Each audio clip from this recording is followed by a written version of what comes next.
Bonjour, dans cet épisode, nous allons découvrir comment le groupe scolaire Simone Veil s'intègre dans son environnement. Pour commencer, saviez-vous que jusque dans les années 80, Bussy-Saint-Georges était un village? Dès les années 80, si vous voulez, adossé au village, s'est constituée une nouvelle ville. Le projet, en tout cas la ville, s'organise avec un vaste parc, une grande figure paysagère qui justement dessine cette histoire géographique, ce grand paysage, donc d'est en ouest, dont le quartier du Sycomore va contribuer à finaliser la figure.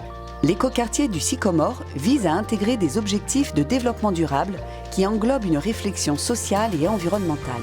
Ce nouvel écoquartier prend en compte l'ensemble des enjeux environnementaux en leur attribuant un niveau d'exigence ambitieux. Les choix du groupe scolaire permettent d'atteindre une performance énergétique 50% supérieure à la réglementation thermique 2012. Une attention particulière a également été apportée vis-à-vis des émissions de gaz à effet de serre. Le groupe scolaire est 25% plus performant que les limites imposées par le label carbone.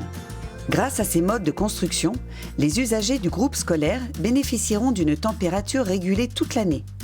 En effet, des simulations ont été réalisées dans les espaces de classe afin de s'assurer qu'il n'y aura pas de phénomène de surchauffe. Comme c'est une grande pièce urbaine, vous voyez, c'est un grand projet d'ampleur, il y a effectivement, au-delà du logement, tout un ensemble d'équipements publics qui sont programmés, et notamment des écoles.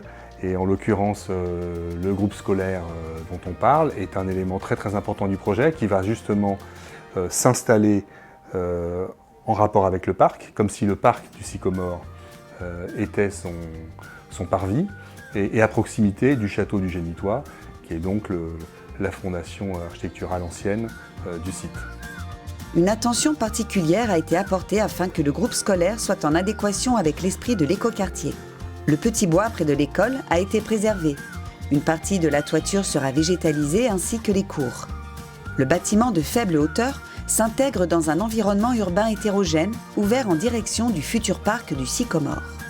Dans le prochain épisode, nous ferons un point sur l'avancée du chantier. Alors, à bientôt!